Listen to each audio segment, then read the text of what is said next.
그 기독교 강요를 살펴보고자 하는데, 사실은 이제 이게 시간이 이제 결국 시간과의 싸움일 것 같아요. 시간이 많지는 않은데, 제가 이번에 기독교 강요를 강의하는 방향은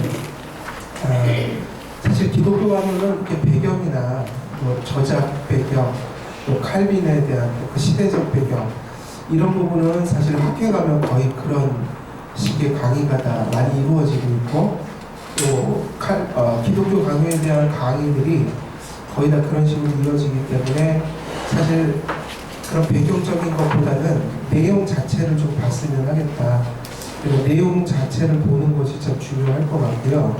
그래서 배경적인 것은 뭐 저희들이 소논문이나 여러 가지 책들이 많이 나와 있기 때문에 그리고 또 그런 공부만 자꾸 접하다 보니까 기독교 강요를 진짜 내용은 별로 볼 기회가 별로 없는 것 같더라고요. 그래서 저는 배경적인 거 이런 거 다 내려놓고 그냥 기독교 강요의 내용을 처음부터 끝까지 이제 이렇게 가능하면 이렇게 주제별로 나뉘어져 있기 때문에 그 내용을 쭉 이렇게 여러분들에게 좀 소개를 해드리는 거예요. 그래서 본문 자체를 좀 여러분들이 접할 수 있는 좀 그런 기회. 그래서 이제 거기다 포커스를 맞추려고 하는데, 사실 이 책은 생명의 말씀사에 나와 있는 기독교 강요 4권짜리, 아니 3권이죠. 상중하. 그리고 원래 기독교 강요는 4권으로 되어 있고요. 그거를 요약을 한 책입니다, 이거는. 그래서 이게 지금 기독교 강요 4권이 다 담겨있는 내용이고, 저는 이거를 할 수 있으면 가능하면 각 주제별로 요약적으로, 그렇지만 좀 해설을 가면서 좀 이렇게 여러분들이 기독교 강요 자체, 본문 자체를 한번 접할 수 있는 좀 그런 기회를 드렸으면 하는 마음이 있습니다. 그런데 물론 문제는 시간이죠. 그래서 거두절미하고 일단은 빨리 내용으로 들어가 보도록 하겠습니다. 기도를 먼저 하고 시작하겠습니다. 살아계신 하나님 아버지, 중세의 그 암흑 속에서 하나님의 말씀이 무지 가운데 파묻혀 그렇게 감추어져 있을 때에 또 종교개혁자들이 그 하나님의 말씀을 발견하고 또 그것을 해석하고 또 그 말씀 가운데 깨달은 하나님의 교리들을 기독교 강요나 신조들을 통해 또 교회에 소개했습니다. 이 기독교 강요는 하나님의 말씀으로 인도하기 위한 또 하나님의 말씀이 또 가지고 있는 중대한 교리들을 또 다루고 있는 책인 줄 믿습니다. 이 책들이 하나님의 말씀을 더 온전히 이해하고 또 저희들이 받는데 또 기여할 수 있도록 하나님의 말씀으로 우리를 가까이 인도할 수 있는 그런 책이 될 수 있도록 하나님 우리와 함께 해주시기 원합니다. 모든 강의 시간들을 통해 잘 이해하게 하시고 기독교 강요를 더 효과적으로 또 좀 더 깊이 이해하는 그런 귀한 시간 될 수 있도록 주의 성령께서 함께해 주옵소서. 예수 그리스도의 이름으로 기도드리옵나이다. 아멘. 자, 그러면 기독교 강요 먼저 펴보면 기독교 강요는요, 그 1장 1권 1장 1권 그러니까 1권 1장 1절부터 무슨 얘기로 시작하냐면 그 기독교 강요의 제일 처음 나오는 타이틀은 하나님에 관한 지식입니다. 그래서 창조주 하나님에 관한 지식 이렇게 시작을 하죠.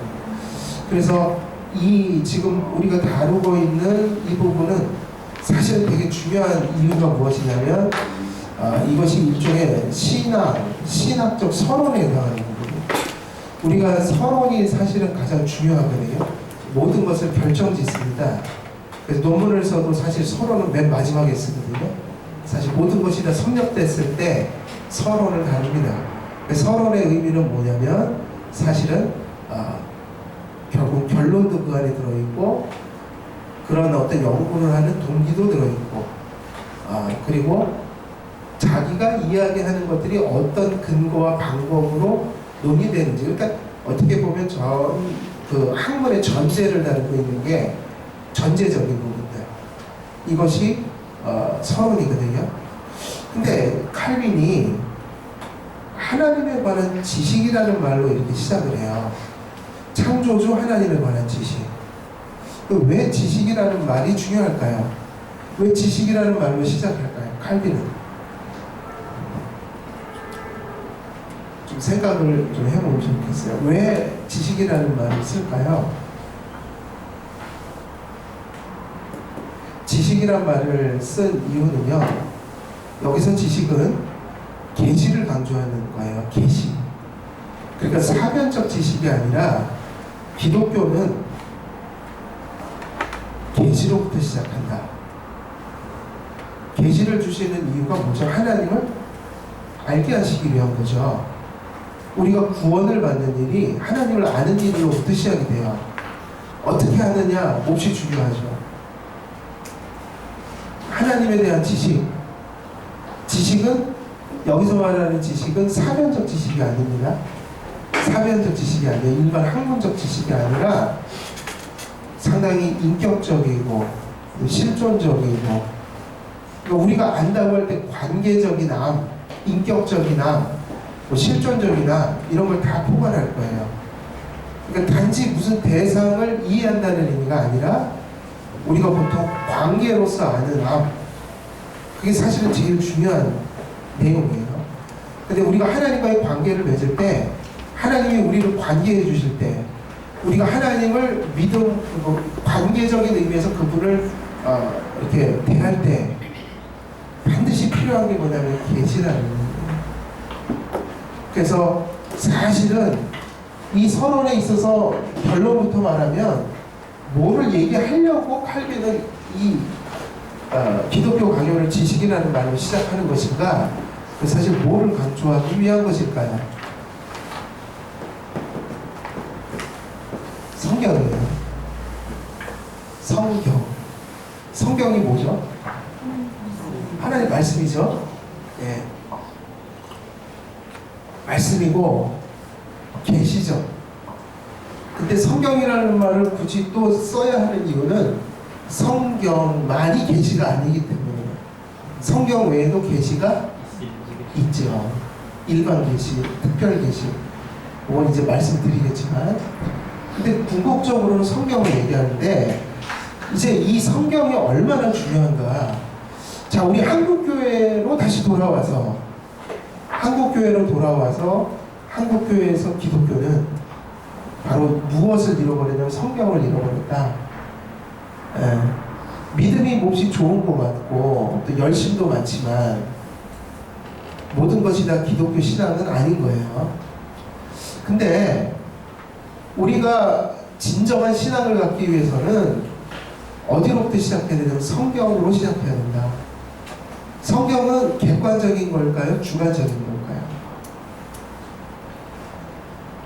우리가 주관적으로 받아들여야 될 객관적 대상이에요. 성경이 우리 안에 깨달아지고 믿어지고 우리 반응하는 건 주관적이지만, 성경이라는 것은 나와 상관없이 존재하는 겁니다. 진리는. 내가 아무리 이렇게 믿어도 아닌 건 아닌 거예요. 그리고 내 속에서 진리가 나오는 건 아니고, 언제나 성경, 하나님 계시로부터 우리는 하나님을 알고 하나님의 뜻을 알고 모든 것을 알게 돼요. 성경 계시는 내 속에서 나온 게 아니기 때문에 주관적이지 않고 내 밖에 있기 때문에 객관적이에요. 그러니까 하나님께서 이렇게 글로써, 문자로서 남기셔서 그것을 보면 누구나 다 읽을 수 있도록, 그러니까 개념이 성경 속에 다 있죠. 성경은 우리 안에서 나온 게 아니라 하나님이 주신 거예요. 그래서 계시죠. 계시라는 의미는 뚜껑이 열려지는 거거든요. 감춰져 있는 게. 하나님께서 보이지 않고 우리가 알 수 없는 것을 드러내 보여주신 거예요. 근데 계시는 누구로부터 오죠? 하나님으로부터 오죠. 계시는 객관적인 겁니다. 일단은 내가 어떤 마음을 갖든 정서를 갖든 생각을, 그거 상관없는 거예요. 계시는 객관적인 거지 주관적인 게 아니다. 주관적인 이 얘기는 몹시 중요한 이유가 무엇이냐면, 우리 지금 한국교회는 몹시 정적이고 또 샤머니즘적이고 이렇기 때문에 상당히 주관화된 신앙, 가지고 시작을 많이 하거든요. 그게 무슨 얘기냐면 하나님의 계시로부터 검증된 신앙이 아니라 성경으로 검증된 신앙이 아니라 내가 경험하고 느끼고 이게 하나님이라고 생각을 하는 거예요. 그래서 기독교가 이렇게 많지만 저마다 다 달라요. 그것이 다 맞을 리도 없고 다 틀릴 리도 없겠죠. 중요한 건 맞고 틀리는 것은 기준이 뭐냐는 거죠. 성경이죠. 기독교인이 된다는 건 성경을 받아들인다는 거예요. 성경으로부터 시작한다는 거예요. 만일 여러분이 성경이 아닌 자기 주관으로부터 시작했다 내 신앙을, 그러니까 그것은 무슨 얘기냐, 하나님의 진리인 말씀으로부터 하나님 그리고 나 그리고 구원이 무엇인지 내가 어떻게 살아야 되는지를 성경으로부터 정립한 게 아니라 경험으로부터 시작했다면 그건 종교지 기독교는 아니에요. 어디로부터 나오냐면 내 생각이에요. 내 경험이에요. 내 체험이에요. 한국은 무엇이 더 높아졌냐면 하나님의 말씀보다 내 체험, 경험. 근데 경험이 없는 종교가 어디 있어요? 불교도 경험이 있습니다. 심지어는 저기 증산도도 다 경험해요. 뭔가를 신앙 경험을 가지고 시작을 해요. 체험했다는 거예요. 심지어는 무속신앙도 다 체험이 있죠. 무당들도 체험하잖아요. 신 내렸다고 그러잖아요. 모든 인간의 경험이라는 것은 거기로부터 시작하는 것은 아니다. 성경으로부터 시작해야 된다. 기독교 신앙은 계시예요. 주관성이 아니라 객관성으로부터 시작해야 돼요. 객관적인 게 주관화돼야죠. 받아들이는 거예요. 근데 객관이 없어요. 내가 뭘 경험하면 그게 하나님이라고 생각하는데 그건 매우 위험하다. 말씀으로부터 시작해야 된다. 우리의 구원의 확신도 내 경험이 아니에요. 하나님의 말씀이 구원이 무엇인지 얘기할 때 그게 내게 깨달아졌고 받아들여진 거지. 그래서 우리는 너무 그게 강해요.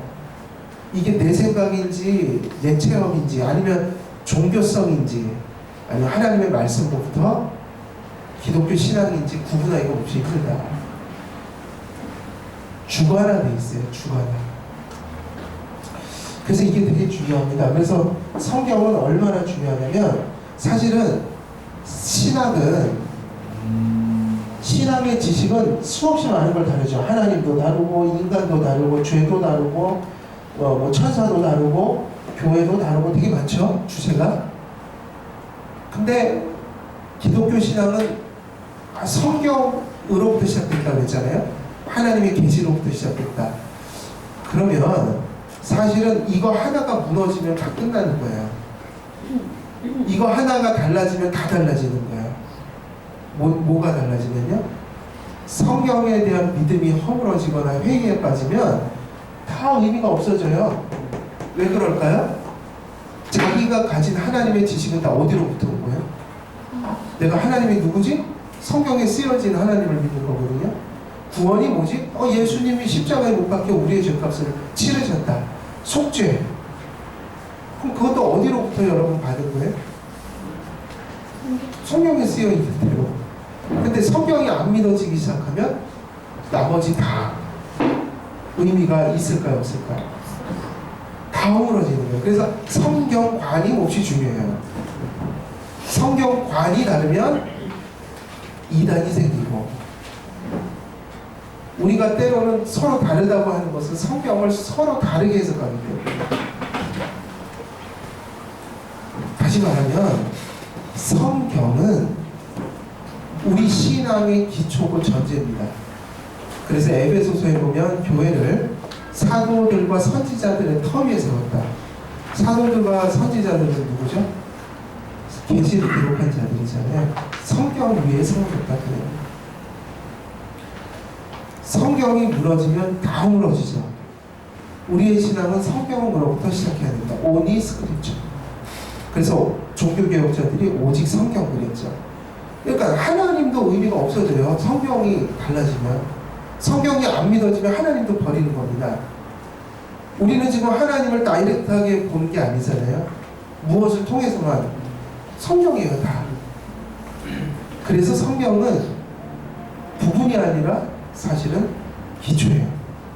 적어도 하나님이 자신을 우리에게 나타내는 방식이기 때문에. 성경관이 허물어지면 다 허물어진다. 자유주의가 나오고 이단이 나오는 거는 성경관이 허물어졌기 때문이에요. 성경을 잘못 접근했기 때문이에요. 그래, 교리가 얼마나 중요한가? 교리가 중요한 이유는, 교리는 각자 개인의 주관적인 해석이 아니라 하나님이 교회에 주신 해석이에요. 공교회가, 한 교단이, 교회의 전체 보편적 교회가 이것을 우리가 믿겠습니다라고 검증하고 합의한대요. 개인적인 어떤 사적 견해가 아니라 교회의 몸이 이해해야 한 하나님의 말씀, 그것을 신조나 교리화해서 성도들에게 가르치죠. 성경관을 어떻게 갖고 어떻게 보고 이렇게 하는 것은 몹시 중요한 문제이기 때문에, 이제 그 기독교 강요에서 창조주 하나님에 관한 지식 하면 물론 계시를 얘기하는 거예요. 계시 안에 성경이 있는 거죠. 계시는 훨씬 넓죠. 근데 어쨌든 시작은 계시예요. 그럼 이제 한 가지는 우리가 이해를 했죠. 칼빈은 기독교를 어떻게 이해한 거죠? 하나님을 인식론. 하나님을 어떻게 인식할 수 있냐? 결국 하나님을 인식해야 하나님에 대해서 얘기할 수 있고 믿을 수 있고 그 앞에 행할 수 있죠. 하나님을 모르는 사람은 아무것도 할 수가 없어요. 알아야죠. 근데 아는 것이 사변적 지식이 아니라 학문적 지식이 아니라 머리로 그냥 아는 게 아닙니다. 그것은 관계적 알미다. 인격적 알미다. 매우 실존적인 것이다.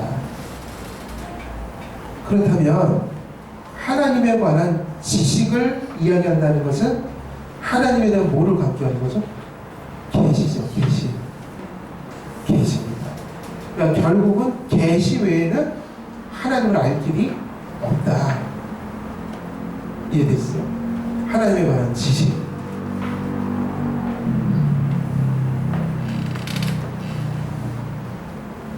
그러면 하나님에 관한 지식은요, 하나님에 관한 지식은 이제 칼빈이 이야기하면서 또 이렇게 시작을 해요. 하나님에 관한 지식, 그러면 이제 그 로마 숫자 1, 그 다음에 A번에 어떻게 됐죠? 한번 읽어볼게요.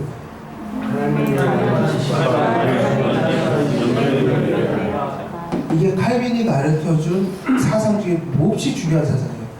그럼 우리가 하나님 계시, 그러면 하나님이 왜 계시하실까를 물어야 되잖아요. 왜 하나님을 계시할까? 왜? 그러면 하나님 계시를 제대로 받으면 어떤 결과를 낼 것인가? 두 가지예요. 하나님을 아는 것과 무엇을 아는 것. 전에도 한 번 했었죠. 여기 와서요. 하나님에 관한 지식은 두 부분으로 되어 있는데, 하나님을 아는 지식은 당연히 하나님을 아는 거죠. 근데 이게 없으면 하나님을 모르는 거예요. 뭐를 알아야 될까요? 나를 알아야 돼요. 인간에 대한 지식. 그래서 하나님에 관한 지식과 인간에 관한 지식은 어떻게 되어 있다? 연결되어 있다.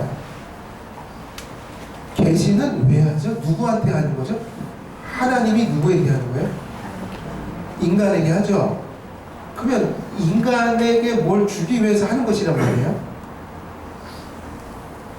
가장 중요한 것은 하나님을 온전히 알기 위해서는 누구를 알아야 될까요? 인간. 그러니까 성경을 읽는 이유는요, 성경을 읽는 이유는 한 가지예요. 하나님 앞에서 나를 알기 위해서요. 근데 그 나를 모르면 하나님은 의미가 없어져요. 계시 자체가 대상이 있는 거거든요. 인간이 대상이에요. 근데 인간에게 왜 계시하실까? 중요한 거예요. 하나님 앞에서 나를 보게 하기 위한 거예요. 그래야지 구원을 받을 수 있어요. 하나님께서 계시를 하시면 누구를 알게 된다고요? 인간을 알게요. 나를. 그러면 여기서 무엇을 알게 하기 위해서 계시하실까요? 이 두 가지죠. 우리가 하나님을 하나님으로 예배하고, 하나님을 하나님으로 믿고, 하나님을 하나님으로 순종하고, 하나님을 하나님으로 우리가 이렇게 교제하고 이렇게 할 때 지식, 하나님과 나에 대한 지식이다. 첫째, 하나님에 대한 무슨 지식을 가져야 된다고? 하나님을 나의 창조자와 창조의식. 그러면 이 창조자에 대한 의식은 나에 대해서 어떤 의식을 줄까요? 나에 대해서. 당연히 피조. 이게 짱이죠? 피조의식이 없이 창조자를 인식할 수 있을까요? 내가 피조물이 아니야 그러면 창조 신화를 가질 수 있는 거예요? 내가 피조물이야 이런 생각이 없는데 하나님을 창조자라고 부를 수 있어요?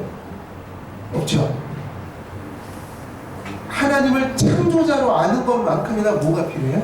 내가 피조물이다. 이걸 목회적으로 얘기를 해볼까요? 수많은 사람들이 이걸 부인하고 살아요. 심지어는 천지를 창조하신 하나님 아버지를 내가 믿사오며 사도신경을 외우면서도 실제로는 자기가 뭐예요? 피조물이 아니라고 생각하고 사는 사람이 무지 많아요. 태초에 하나님이 천지를 창조하셨느니라, 이 말씀을 너무 지식적으로만 알려고 하지 마세요. 그거를 박사학위 논문을 가지고 창세기 1장 1절을 그 한 절 가지고 100권의 주석을 써도 구원 못 받을 수도 있어요. 왜 그런지 아세요? 지식만 그런 거예요. 태도도 마음도 하나님 앞에 피조물처럼 살고 싶지는 않은 거예요. 심지어는 그런 주석을 쓰면서 자기가 다른 사람보다 뛰어나다고 교만하게 살아가는 사람이 무슨 창조신앙을 가진 사람입니까? 그렇지 않나요? 피조의식이 뭔데요? 나는 내 것이 아니다. 하이델베르그 113은 하이델베르그 1문 1다. 우리의 영원한 위로는 무엇입니까? 내가 하나님의 그리스도의 것이 된 것이며 그리스도의 소유된 바 된 것. 그 얘기는 내 존재도 하나님이 주신 거고 내가 지금 살아가면서 가진 소유도 누가 주셨다고 그러는 거예요? 소유의 창조자는 하나님이잖아요. 헌금을 하는 이유는 그거 아닌가요? 하나님 겁니다. 일부를 드리면서 전부를 드리는 거 아니에요? 마음을? 하나님 것. 근데 실제로는 아니거든요. 자기가 주인이거든요. 자기가 그러니까 이것들이 하나님으로부터 왔다는 거를 인정하고 사는 건 쉬운 일이 아닙니다. 대부분 그러지 않고 살아가고 있어요. 아니 우리가 가진 모든 것이 다 하나님이 주신 것이라면 어떻게 교만할 수 있어요? 그리고 어떻게 나보다 갖지 못한 자를 업신여길 수 있어요? 그건 내 것이 아니라며요. 그건 하나님 주신 거라며요. 내가 지금 다른 사람보다 많이 갖고 다른 사람보다 많이 깨닫고 있는 거는 하나님이 나에게 주신 것 아니겠어요? 나를 만드신 분이 내 브레인을 딱 멈추는 순간 우리는 치매에 걸립니다. 부흥에 걸려요 이게? 공부하면서. 저는 이래요. 근데요, 중요한 얘기 하는 거예요. 창조주 하나님을 믿는다. 그 피조 의식이 없이 어떻게 창조주를 인정할 수 있겠어요? 나에 대한 지식이 없으면 이것도 부정하게 돼요. 그리고 이제 하나님은 또 무엇을 가르쳐 주시죠? 특별 계시를 통해서 그리스도 안에서 구속주로서의 하나님, 그리스도 안에 계신 구속주로서의 하나님, 그리스도를 통해 계시하신 구속주 하나님. 그러면 하나님이 구속주라면 나는 뭐죠? 피조물이 아니라 죄인이죠. 구속이라는 말은 뭐하고 짝이죠? 내가 죄인이라는 거예요. 이것도 또 동일한 얘기를 할 수 있어요. 저것을 교리로는 알지만 실제로는 그렇게 하지 않는 사람들이 너무 많아요. 우리가 죄인이라는 걸 정말 인정한다면 역시 또 교만할 수 없어요. 우리는 언제나 틀릴 수 있어요. 왜? 성경은 틀리지 않지만 우리 안에는 죄성이 있어서 늘 실수할 수가 있어요. 그리고 아직은 너무 많은 걸 몰라요. 죽을 때까지. 아무리 대단한 분들도 그분들도 다 아는 게 아닙니다. 죄성의 영향을 받은 사람들이죠. 그러니까 조심하는 거죠. 교리를 만든 거는요, 사실은 교만하려고 만든 게 아니라 조심하려고 만든 거예요. 내 맘대로 막 자의적으로 해석하면 위험하잖아요. 공적인 게 더 안전한 거죠. 교회 몸을 통해서 깨달은 인식. 그래서 자기 생각을 내려놓고 질서 가운데서 교리도 공부하는 거죠. 이 인간이 죄인인 걸 인정하지 않으면 구속주는 인정이 될 수가 없어요. 그래서 이 짝이 중요하죠. 창조주, 피조물, 구속주, 죄인. 요거를 제대로만 깨달으면 이 사람은 구원을 받아요. 분명히 구원 받아요. 창조주로 고백하고 구속주로 고백하고. 그만큼 무엇이 깊어야 될까요? 창조주, 구속주 하나님을 깊이 하려고 하지 말고 구속주 하나님은 깊이 하는 것 같은데 자기가 죄인인 걸 몰라요. 그럼 그 구속주에 대한 지식이 무슨 의미가 있죠? 내가 죄인이어서 구속주가 필요한 거거든요.